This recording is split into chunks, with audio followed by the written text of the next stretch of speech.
Taïwan dans toute sa diversité, une émission de Radio Taïwan International. Bonjour à tous, c'est Sasa qui vous accueille pour ce nouveau numéro de la série sur la diversité des tiers-lieux à Taipei. Cette série est réalisée en partenariat avec le podcast The Future of Our Third Places et avec le sociologue Antoine Buret qui a récemment publié aux éditions FIP un ouvrage de référence « Nos tiers-lieux, défendre les lieux de sociabilité du quotidien ». Les tiers-lieux sont tous ces lieux où l'on rencontre nos amis ou bien où l'on se fait de nouvelles connaissances en dehors du domicile et du travail. Cela peut être des restaurants, comme nous en avons parlé récemment, des marchés ou même des temples. Mais la rue aussi peut être un tiers-lieu, comme l'a par exemple constaté Antoine Buret à Cuba, où les gens passent beaucoup de temps à discuter dans les queues ou dans la rue. À Taïwan, les conversations spontanées peuvent aussi arriver dans la rue. De nombreux touristes en ont fait l'expérience. Il suffit simplement d'ouvrir un plan de la ville pour que des Taïwanais viennent vous demander s'ils peuvent vous aider à trouver votre chemin et parfois ils vous accompagnent carrément jusqu'à l'endroit que vous étiez en train de chercher en tirant vos bagages. De fil en aiguille, ça crée des liens. Mais aujourd'hui, je vais plus spécifiquement vous parler d'une autre forme de tiers-lieu, les manifestations. En tant que Française à Taïwan, j'ai vite constaté que la culture de la manifestation est l'un des points communs entre les deux pays, même si en revanche les Taïwanais ont beaucoup moins la culture de la grève et que le niveau de violence de la part des manifestants comme de la police est dans l'ensemble plus fort en France qu'à Taïwan. À l'époque autoritaire, les dissidents taïwanais se réunissaient en cachette. En effet, pendant la loi martiale qui a duré de 1949 à 1987, il était interdit de manifester dans la rue pour demander des réformes. Mais à partir de la fin des années 70 et tout au long des années 80, les Taïwanais ont bravé ces interdictions, parfois au prix d'une grande prise de risque. On pense notamment à l'incident Mei Li Dao, une manifestation pro-démocratie à Kaohsiung en 1979 qui a été durement réprimée. D'après le sociologue de l'Academia Sinica Xiaoxin Huang, il y a eu plusieurs vagues de mouvements sociaux à Taïwan et chacun a constitué une étape importante du passage d'une société civile dominée par un État autoritaire à une société civile plus libre.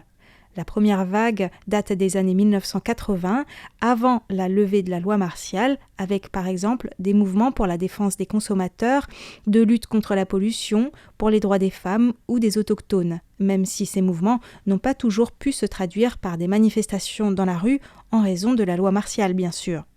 Si la loi martiale a été levée en 1987, ouvrant la possibilité de créer des partis politiques et de manifester dans la rue, selon Xiaoxin Huang, l'émergence des mouvements sociaux n'est pas le résultat de la levée de la loi martiale, mais bien au contraire, ce sont les mouvements sociaux du début des années 80 qui ont largement contribué à la levée de la loi martiale et à la démocratisation.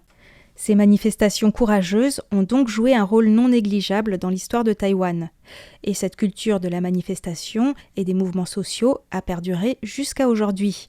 Sit-in étudiant du lys sauvage en 1990, mouvement paysan, mouvement des fraises sauvages en 2008, mouvement féministe, mouvement pour les droits des autochtones, manifestations locales contre les expulsions, contre le nucléaire ou contre des projets industriels polluants, mouvement anti-monopole dans le secteur des médias, mouvement des tournesols en 2014, Rainbow Pride, etc.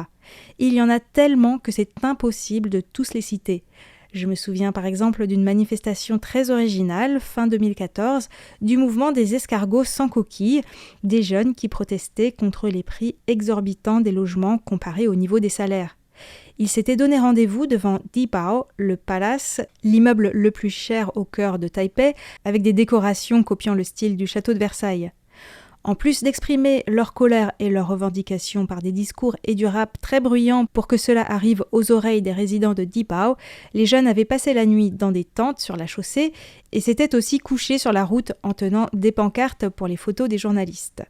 C'est pas nous qui sommes à la rue, c'est la rue qui est à nous, comme dirait le groupe La rue qui est à nous justement. À Taïwan, les manifestations sont souvent accompagnées de musique, comme en France, avec par exemple HK et les Saltimbanques. À Taipei, de nombreuses manifestations se déroulent sur la place de la Liberté qui se trouve en face du mémorial Chiang Kai-shek, une place sur laquelle une scène est souvent érigée pour les discours et les musiciens. Les associations, quant à elles, tiennent aussi des stands de vente de t-shirts ou de livres dans une ambiance bon enfant. Les manifestations sont donc bien plus que des manifestations, ce sont aussi des lieux de sociabilité. On écoute à ce sujet Tia Zhen, qui travaille pour l'Alliance taïwanaise pour l'abolition de la peine de mort. Elle confirme que les manifestations sont des tiers-lieux. Oui, tout à fait. Et particulièrement pour nous qui sommes engagés dans des mouvements sociaux. On participe aussi aux manifestations d'autres groupes pour se soutenir mutuellement. Et une fois sur place, on rencontre telle ou telle personne qu'on avait déjà croisée. Pendant la manifestation, on n'a pas trop le temps de discuter, mais on se salue et on sent qu'on se serre les coudes. Ça fait chaud au cœur de revoir des amis. Et ensuite, on va parfois au resto de plat sauté pimenté ou bien manger une fondue. À l'heure où nous fêtons les 10 ans du mouvement des tournesols, je vais m'y attarder un peu parce que l'une des particularités de ce mouvement, c'est qu'il ne s'est pas résumé à l'occupation du Parlement par des étudiants et des militants pendant plus de 3 semaines pour demander le retrait d'un accord sur le commerce des services avec la Chine. En effet, pour que la police n'expulse pas les occupants, dès le premier soir, le 18 mars 2014, des dizaines de milliers de Taïwanais ont encerclé le yuan législatif après avoir reçu l'information sur les réseaux sociaux. Ensuite, ce sont des centaines de milliers de personnes qui se sont relayées dans les rues adjacentes jour et nuit. Mais bien sûr, elles n'ont pas fait que dormir sur place. Tia Zhen nous explique quelle était l'ambiance. À cette époque, ça nous a même surpris nous-mêmes. Le 18 mars, un petit groupe de personnes se sont introduites dans le yuan législatif et ensuite, il y a eu une occupation du Parlement. C'est comme si un tiers-lieu s'était formé dans l'hémicycle. Moi, j'étais à l'extérieur. Il y avait 2 rues principales à côté du yuan législatif et les ruelles avaient été bloquées par la police. À ce moment-là, tout le monde habitait dans la rue. Nous dormions dans des tentes.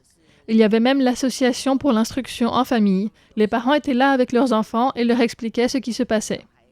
Débat sur la Constitution, discussion sur la démocratie directe, projection de films sur la mondialisation, université dans la rue, premiers soins, ravitaillement en couverture, en eau et en nourriture, concerts et même massages. C'était à la fois spontané et bien organisé, comme si pendant quelques jours, le temps s'était arrêté pour laisser place à la discussion, à la réflexion, aux échanges et à l'action. Cela m'a fait aussi penser à une agora. Je regrette parfois qu'en dehors des moments de crise, comme le mouvement des tournesols, nous ne prenions pas plus souvent le temps de renouveler ce genre d'initiative. Oui, plus le temps passait et plus il y avait des choses. Par exemple, l'une des premières tentes à être installée, c'était la tente pour les urgences médicales. Puis, il y a eu le ravitaillement. Et ensuite, les massages, oui. Et puis, il y avait des classes dans la rue, c'est-à-dire que les professeurs se relayaient pour donner les cours à l'extérieur, près du yuan législatif. Ils invitaient leurs élèves et tout le monde pouvait aussi s'y joindre. Ils parlaient beaucoup de la Constitution, de politique ou d'économie. Ce qui m'a aussi beaucoup marqué, ce sont les œuvres d'art réalisées par les manifestants. Brian Hugh, fondateur du média en ligne New Bloom, participait au mouvement des tournesols à l'époque. On écoute son témoignage. C'était une situation vraiment unique. Les gens de tous horizons s'étaient réunis dans ces campements et ils avaient mis en place certains services gratuits, aide aux devoirs pour les enfants, ravitaillement, des boîtes repas étant distribuées, etc. Ça semblait utopiste aux yeux de beaucoup de monde. Cela donnait espoir en la société taïwanaise de voir tous ces gens accepter de se consacrer à ce mouvement. Mais en même temps, je crois qu'il y avait aussi un sentiment de désespoir. C'est ce qui a poussé tant de monde dans la rue et qui a ensuite été exacerbé par l'absence de réponse de la part du gouvernement et aussi par les actions de la police. Il y avait à la fois de l'espoir et de l'anxiété. Les principaux acteurs du mouvement étaient sous une grande pression pour continuer et ne pas craquer. Ils étaient sous le regard constant du public et sous pression pour que ce mouvement n'échoue pas. Pour Brian Hugh, le fait que tout cela se passe dans la rue en public était à l'époque d'une grande importance, car les manifestants critiquaient l'opacité du gouvernement qu'ils qualifiaient de boîte noire, ils critiquaient l'excès de pouvoir de l'exécutif et le fait que le Parlement n'ait pas agi de manière démocratique. C'était une tentative de repousser les limites de l'imagination sur ce que pouvait être Taïwan. Cela a fait germer beaucoup d'espoir selon Brian Hugh et c'était très expérimental.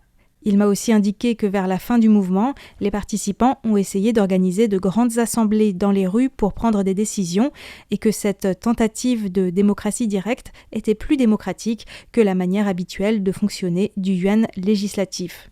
Selon Brian Hugh, la forme qu'a pris le mouvement des tournesols était comparable à celle d'Occupy Wall Street et des printemps arabes, qui se sont aussi traduits par des occupations de lieux et par l'implication des étudiants qui souhaitaient débattre de certaines idées politiques d'une manière qui était désapprouvée par les autorités.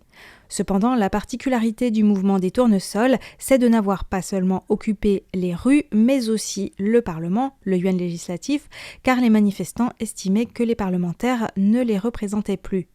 On écoute à ce sujet Peng Zhengyu, docteur en psychopathologie, qui était aussi sur place à l'époque. Il faisait froid à ce moment-là. C'était un printemps particulièrement froid et pluvieux. Et vraiment, ils dormaient dans la rue pendant 24 jours. Non, c'était quand même pas des choses très rigolos. Et donc, mais eux, ils veulent vraiment garder la démocratie. Dans leur idée à eux, c'est de vraiment, il faut protéger la démocratie, puisque à ce moment-là, le gouvernement de KMT avait essayé d'utiliser le Fumao Xie-yi. L'accord sur les services avec la Chine ? C'est ça. Et vraiment utiliser ces moyens économiques pour peser sur notre vie politique. Donc les jeunes qui sont sortis, c'est vraiment pour lancer un signal très très fort envers le gouvernement, pour dire qu'ils ne veulent pas se rapprocher avec la Chine, qui est un régime autoritaire, totalitaire, c'est un régime qui menaçait la vie de leur propre peuple. Donc eux, ils ne veulent pas, surtout après ce qu'ils ont vu, ce qui s'est passé au Tibet, ce qui s'est passé à Xinjiang, chez les Ouïghours. Donc ils ne voulaient vraiment pas se rapprocher avec ce régime-là. Donc pour eux, c'est vraiment pour protéger notre démocratie, une crainte aussi de perdre leur liberté. Ils avaient une vision de ce que doit être notre communauté collective. C'est presque un peu utopique en fait, parce qu'on peut, pendant ces 24 jours, on peut s'y rendre sans rien préparer. On peut manger, boire, même de charger son téléphone portable ou de trouver un refuge si on veut dormir là. C'est vraiment une ambiance de solidarité. Il y a beaucoup de jeunes qui ont partagé ça aussi. D'ailleurs, c'est précisément grâce à cette ambiance-là, ils commencent à se poser la question. Bien sûr, ils sont contre se rapprocher avec la Chine, mais en même temps, c'est un moment de réveil politique. Pendant le mouvement-là, ils commencent à se demander quel est leur lien avec la communauté, avec ce pays. On était vraiment encouragés par ces jeunes-là. C'était impensable qu'ils puissent faire ça et qu'ils puissent résister avec cette volonté vraiment impressionnante. Pour moi, il y a de tous les âges. Ceux qui peuvent venir, ce sont des étudiants, mais il y en a des gens qui, dans la journée, ils travaillaient et dans la nuit, ils venaient dormir sur les cartons, dans les tentes. C'était sympa. Il y a beaucoup de forums, des petits forums démocratie. Il y a même des spectacles, des profs d'université qui demandaient à leurs étudiants de venir sur place pour faire des cours.